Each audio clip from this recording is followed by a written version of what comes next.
నెల నెలా సాఫీగా జరిగిపోవాల్సిన ఋతుక్రమం కొంతమందికి చాలా ఇబ్బందుల్నే తెచ్చిపెడుతూ ఉంటుంది. వాటిలో అధిక రక్తస్రావం కూడా ఒకటి. ఒంట్లోంచి రక్తమంతా బయటకు వెళ్లిపోతుందా అన్నట్లుగా కంగారు పెట్టేస్తూ ఉంటుంది.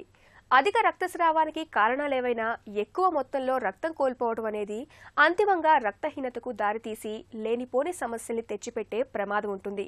ఈ నేపథ్యంలో అధిక ఋతుస్రావానికి ఆయుర్వేదం చెబుతున్న చికిత్సలు, పరిష్కార మార్గాల గురించి ఇప్పుడు తెలుసుకుందాం.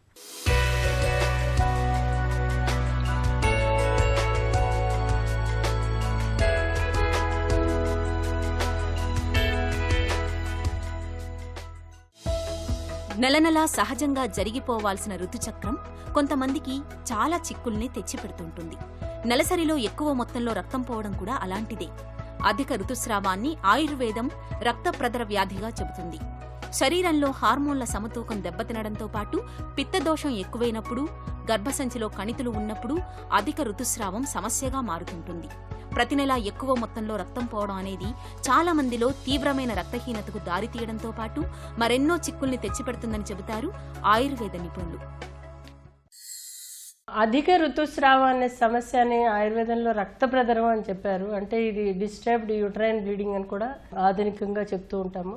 అయితే ఈ అధిక ఋతుస్రావం అనేది అప్పుడే పెద్ద మనిషి అయిన పిల్లల్లోనూ, అలాగే మెనపాజ్ అంటే నెలసరి ఆగిపోయే సమయంలోని సమస్య రావడం చూస్తూ ఉంటాము. అయితే ఈ మధ్య ఈ పీసీఓడి సమస్య, ఇతరత్ర మానసిక ఒత్తిళ్ల వల్ల, అలాగే అధిక ఊబకాయం వల్ల, అలాగే థైరాయిడ్ సమస్య వల్ల కూడా అధిక ఋతుస్రావం అనేది కనిపించడం చూస్తున్నాం మనం. అయితే ఈ అధిక ఋతుస్రావం వచ్చినప్పుడు చాలామంది ఏమనుకుంటారంటే, ముఖ్యంగా అధిక బరువు ఉన్నవాళ్ళు, పర్వాలేదు నాకు అధిక ఋతుస్రావం అయింది, నేను బరువు తగ్గిపోతాను అని అనుకుంటూ ఉంటారు. కానీ అది సరైన పద్ధతి కాదు. ఎందుకంటే అధిక ఋతుస్రావం జరిగినప్పుడు శరీరంలో హార్మోన్ల ప్రభావం ఒకటి ఉంటుంది. రెండోది నెక్స్ట్ మంత్ మళ్ళీ వచ్చేటప్పుడు మళ్ళీ వేరే రకమైన సమస్య రావడం జరుగుతూ ఉంటుంది. అలాగే వీళ్ళ శరీరంలో రక్తాల్పత అనేది ఏర్పడి ఫెటీగ్ అనేది, అంటే వాళ్ళకి మన ఓపిక లేకపోవడము, అలాగే మానసికంగా వాళ్ళు కుంగిపోవడము, ఇలా రకరకాలైన శారీరక ఇబ్బందులు రావడం జరుగుతూ ఉంటుంది. సో దీనివల్ల ఏమవుతుందంటే వీళ్ళకి మళ్ళీ అధిక ఋతుస్రావం అవడానికి కూడా అవకాశం ఉంటుంది. కాబట్టి ఎవరికైతే అధిక ఋతుస్రావం అనేది, అంటే సుమారు ప్రతి నెల 3-4 రోజులు అవుతూ ఉంటుంది, అలాంటి కాకుండా 8 రోజులు 10 రోజులు అవడం జరుగుతున్నప్పుడు అప్పుడు వైద్యం తీసుకోవాలి. అలాగే కొంతమందికి స్పాటింగ్ అవుతూ ఉంటుంది, అంటే నెల మొత్తం కూడా కనిపిస్తూ ఉంటుంది, అప్పుడు కూడా వాళ్ళు వైద్యం తీసుకోవాల్సిన అవసరం ఉంటుంది. అలాగే కొంతమందికి నెలలో 2-3 సార్లు అవుతూ ఉంటుంది, అలా కనిపించిపోతూ ఉంటుంది, అప్పుడు కూడా వైద్యం తీసుకోవాల్సిన అవసరం ఉంటుంది. అయితే ఇది 1-2 సార్లు అయితే పర్వాలేదు, ఎందుకంటే కొంతమంది కాంట్రసెప్టివ్ పిల్స్ వాడుతూ ఉంటారు, కొంతమంది ప్యాచెస్ వాడుతూ ఉంటారు. సో వీటి వల్ల కొంత ఇబ్బంది వస్తూ ఉంటుంది. కానీ అలా కాకుండా కొంతమందికి ఇప్పుడు నేను చెప్పిన సమస్యలన్నీ వస్తే కనుక తప్పనిసరి వైద్యం తీసుకోవాలి. అయితే ఋతుస్రావం జరిగేటప్పుడు, అధిక ఋతుస్రావం జరిగేటప్పుడు కొన్ని జాగ్రత్తలు కూడా తీసుకోవాలి. ముఖ్యంగా అధికంగా కొవ్వు గల పదార్థాలు, అధికంగా కారం గల పదార్థాలు, మసాలాలు లాంటివి తీసుకోకూడదు. పథ్యంగా ఉండాలి. ఆ సమయంలో కొంచెం పెరుగన్నం లాంటిది, అలాగే ఆకుకూరలతో చేసిన పప్పు లాంటిది, అలాగే త్వరగా అరిగే పదార్థాలు లాంటివి తీసుకోవడం ద్వారా వాళ్ళకి శక్తి రావడం, త్వరగా అరగడం లాంటివి జరుగుతుంటుంది. మానసికంగా కూడా వాళ్ళకి ప్రశాంతంగా ఉంటుంది. ఈ అధిక ఋతుస్రావం జరిగేటప్పుడు కొంతమందికి అధికంగా అవుతున్నప్పుడు పొట్ట మీద చల్లటి ఐస్ ప్యాక్ లాంటిది పెట్టుకోవడం, కాళ్ళెత్తులో పెట్టుకోవడం లాంటిది చేయడం ద్వారా కూడా ఈ అధిక ఋతుస్రావం కొంతవరకు కంట్రోల్ అవ్వడానికి అవకాశం ఉంటుంది. నెలసరిలో ఎక్కువ మొత్తంలో రక్తం పోతున్నప్పుడు జీవన శైలిలోనూ, ఆహార విహారాల విషయంలో కొన్ని ప్రత్యేక జాగ్రత్తల్ని తీసుకోవాలని చెబుతుంది ఆయుర్వేదం. రోజువారీ ఆహారంలో కారం, పులుపు, మసాలాల్ని బాగా తగ్గించుకోవాలి. నెయ్యి, కందిపప్పు, పాత బియ్యం, పాల పదార్థాలను తరచుగా తీసుకుంటూ ఉండాలి. అరటి, దానిమ్మ, ఉసిరి వంటి పళ్లతో పాటు ఖర్జూరం వంటి డ్రై ఫ్రూట్స్ను తరచూ తీసుకోవాలి. బియ్యం కడిగిన నీటిలో 3 గ్రాముల దాల్చిన చెక్క పొడిని కలిపి నిత్యం తాగుతుంటే అధిక ఋతుస్రావం సమస్య క్రమంగా తగ్గుముఖం పడుతుంది. చాలా రకాలైన చిట్కాలు వైద్యులు చెప్పారు. తుమ్మ మన ఇళ్ల చుట్టూ దొరుకుతూ ఉంటుంది. తుమ్మ చెక్క పొడి కూడా విడిగా మనకి మార్కెట్లో దొరుకుతూ ఉంటుంది.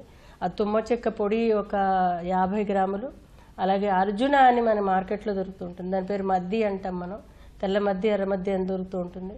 సో ఆ మద్ది చెక్క తీసుకొచ్చి అది ఒక 50 గ్రాములు రెండు కలిపి పొడి చేసి, ఆ పొడిని మీరు ఒక పెద్ద చెంచాడు పొడిని ఒక పెద్ద గ్లాసు నీళ్ళలో మరిగించి, సగానికి మరిగించి దాన్ని పొద్దున ఒక 30 ml, సాయంత్రం ఒక 30 ml చొప్పున తగినంత నీళ్ళలో కలిపి దానికి సరిపడా పంచదార కానీ, పట్టిక బెల్లం కానీ, లేదా తేనె కానీ వేసుకుని సుమారు ఒక 10-15 రోజులు వాడితే కనుక ముందుగా వచ్చే ఏదైతే బహిష్టకి సహాయపడుతూ ఉంటుంది, అలాగే ప్రస్తుతం ఉన్న సమస్య కూడా కొంతవరకు తగ్గడానికి అవకాశం ఉంటుంది.